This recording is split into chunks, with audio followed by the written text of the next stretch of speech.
Entonces, con el primer tema de la unidad 1 que corresponde a anatomía de los conductos radiculares. ¿Okay? En la clase de hoy, pues nos vamos a...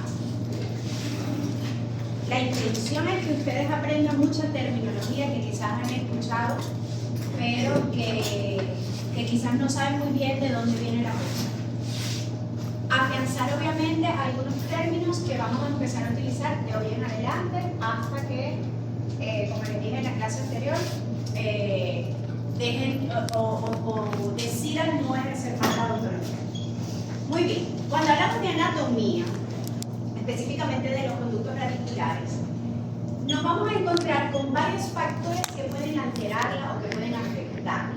¿Cuáles serían esos factores? Los factores fisiológicos que tienen que ver con la edad del paciente.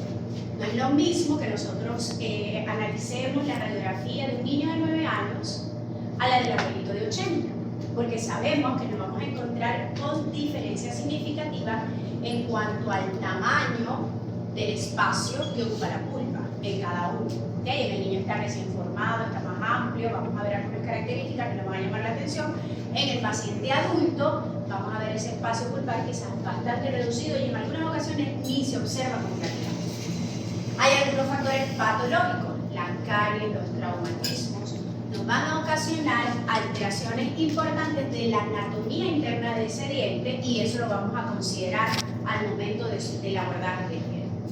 Y algunos constitucionales e individuales, porque tampoco podemos generalizar.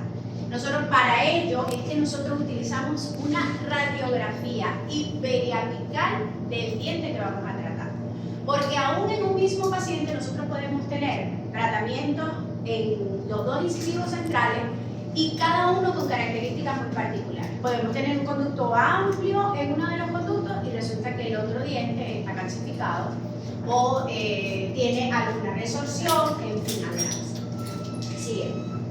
Entonces, ¿cuáles son las pautas que nosotros vamos a seguir al momento de hacer una interpretación de la anatomía del diente que vamos a trabajar?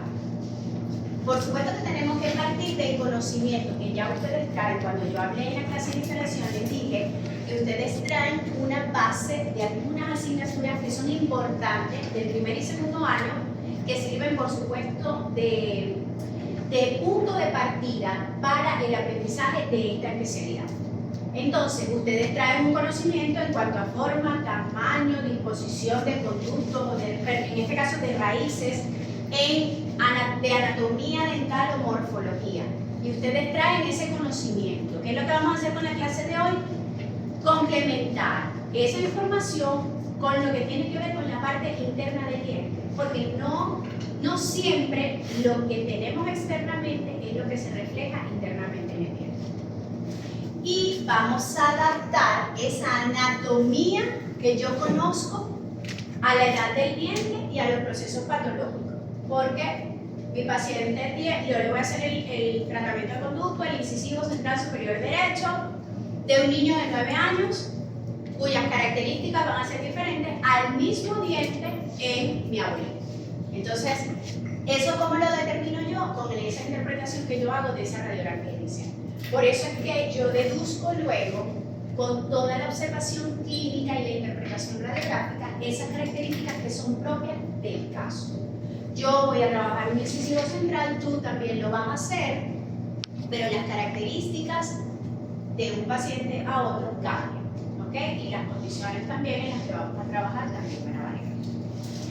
Entonces, si nosotros tomamos en cuenta que yo tengo que hacer un análisis clínico y una interpretación radiográfica, y allí me voy entonces a destacar algo, yo no me puedo basar solo con la clínica y solo en la radiografía, porque yo tengo que hacer un complemento entre ambos. Y cuando hablemos de la historia de endodoncia, yo voy a hablar de que esto es un rompecabezas de información que necesito para tener toda la información necesaria para yo poder llegar a un diagnóstico. En este caso, yo no me puedo valer solamente de lo que estoy observando clínicamente o tratar de hacer un diagnóstico solo con la radiografía. Necesito información.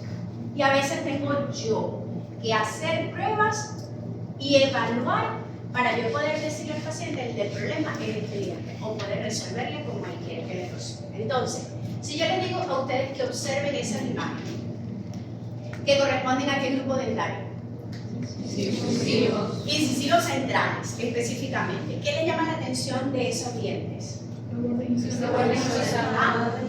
Los bordes incisales. Eso me lleva a mí a pensar que esos dientes corresponden a qué paciente. Un niño. Un paciente joven, un paciente niño, el borde incisal característico de un niño. ¿Ok?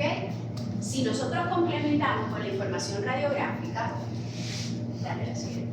Ajá. ¿Qué es lo que observamos? ¿Y qué es lo que realmente yo voy a corroborar? Ya yo solamente de ver al paciente, ya yo sé que el espacio pulpar es amplio. ¿Ok? Y que cuando yo entre adelante, y que cuando yo entre a eliminar la caries o a tratar de llegar, por supuesto, al espacio pulpar, lo voy a hacer muy rápido porque me voy a conseguir rápidamente con ese espacio pulpar. Si yo me voy hacia la parte radicular, ¿qué nos llama la atención de la porción apical? Tengo un ápice abierto, tengo un ápice inmaduro, y eso corresponde a un niño en donde la formación radicular probablemente sea de 8 o 9 años, en donde la formación radicular no se ha completado. Y eso todo es información importante porque me modifica el tratamiento que yo voy a aplicar. ¿Okay? Si veo esta radiografía, entonces ya yo aquí no pienso en un niño, ya no estoy viendo clínicamente al paciente, pero es un paciente adulto donde el espacio pulpar, por supuesto, no es igual a lo que yo vengo observando. Ahora bien, si a mí me tocara abordar este primer molar superior, ¿qué les llama la atención cuando tienen que buscar el espacio pulpar? ¿Lo ven? No se ve tan claro. Sí hay cierto indicio de que algo está por aquí, pero no veo claro. Y si yo me voy a la parte radicular, tampoco se observa claramente. Entonces, ¿qué es lo que tengo que yo tener claro? Que quizás el abordaje de este molar no es tan fácil como si yo me quisiera meter en los premolares. Me va a ser más difícil o va a ser quizás un poquito más complejo la preparación de ese diente con respecto a lo que es el tratamiento del conducto. Entonces, como primer término que vamos a aprender la tarde de hoy, está la palabra endodonto. ¿Qué es el endodonto? El endodonto reúne al conjunto de tejidos que nosotros tenemos dentro del diente. ¿Ok?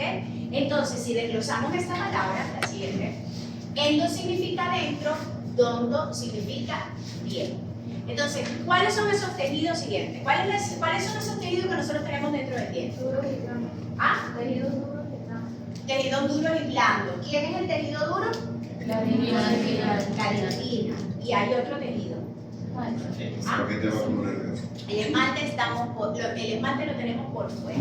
Pero hay dos tejidos duros dentro del diente que lo tenemos que considerar al momento que nosotros vamos a hacer ahora más adelante el análisis de la zona apical. Porque ¿qué pasa? Que el cemento, que es el tejido duro, que está rodeando la raíz, se invagina en la zona apical. Entonces viene a ser un tejido que vamos a observar dentro del diente. Y entonces tenemos como tejidos duros dentina y cemento. Y como tejido blando, la pulpa. ¿Ok? Bien.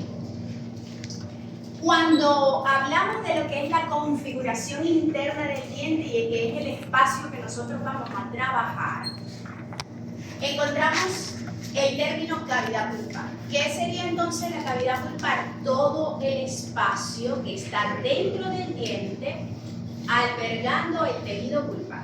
Cuando yo veo una radiografía, es un error decir, aquí está la pulpa. No. Yo estoy viendo la cavidad pulpar, porque la pulpa es un tejido blando que no lo puedes ver radiográficamente. Radiográficamente vemos tejidos duros, con diferentes escalas de grises, dependiendo de su composición, que va a permitir o no el paso de mayor o menor cantidad de rayos. ¿Okay? Y por eso vemos esa diferencia de tonalidades de grises. Ese espacio o esa cavidad pulpar, yo la puedo dividir en dos porciones. La porción coronaria, que corresponde a la cámara pulpar, y la porción radicular que corresponde al conducto radicular.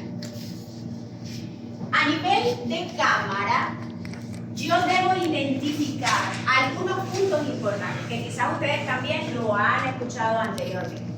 Yo tengo el espacio de la cámara pulpar donde se encuentra la pulpa a nivel coronario y tengo una porción superior que va a ser el techo de la cámara, la porción inferior que va a ser el piso de la cámara, las paredes laterales o axiales de esa cámara pulpar y hay un punto que nosotros tenemos a nivel de techo que son las prolongaciones que va a tener ese techo, que son los famosos cuernos pulpares, que en algunos textos le llaman divertículos o algunos artículos. Entonces, ¿cuántos cuernos pulpares tiene un diente? Depende de las características de ese diente. Si es un diente anterior, nosotros vamos a tener 2 cuernos pulpares que se corresponden con cada ángulo incisal. Y si son dientes multirradiculares o con cara oclusal, habrán tantos cuernos pulpares como cúspides tenga ese diente. ¿Ok? Siguiente. En ese mismo espacio vamos a ir con detalle en cada uno de estos puntos que yo les acabo de mencionar. Con respecto al techo de la cámara, cuando hablo de dientes anteriores, ustedes dirán, bueno, pero el techo como tal no hay. Sí lo hay. O sea, nosotros tenemos el espacio de la cámara de un incisivo. Su techo cambia porque se convierte como en una línea. No lo puedo ver claramente, pero sí sé que es una línea y que en cada extremo tengo un cuerno pulpar, el mesial y el distal. En el caso de los dientes que tienen superficie oclusal, que son los premolares y los molares, esa configuración del techo viene a ser cuadrangular, ¿ok? Y yo voy a ver tantos cuernos pulpares como cúspides tenga ese diente. Si es un premolar superior, yo le voy a ver 2 cuernos pulpares. Pero ya cuando voy a hacer los molares, encuentro entre 4 o 5 cuernos pulpares. Y va a tener una convexidad, y aquí yo, como les decía yo esta mañana, viene como una complicación que traemos de primaria, entre cóncavo y convexo, ¿verdad? Pero tan sencillo como que yo ponga mi mano así, lo cóncavo es lo que está hundidito y convexo es lo que está abultado. Si yo veo el techo de la cámara, tiene una convexidad que mira hacia apical o una concavidad que mira hacia oclusal. No me importa cómo me lo definan o cómo lo describan. Lo correcto es que hayan utilizado adecuadamente lo que es cóncavo y convexo y lo relacionen con la superficie que ustedes quieran, pero que lo hagan bien. ¿Ok? Siguiente.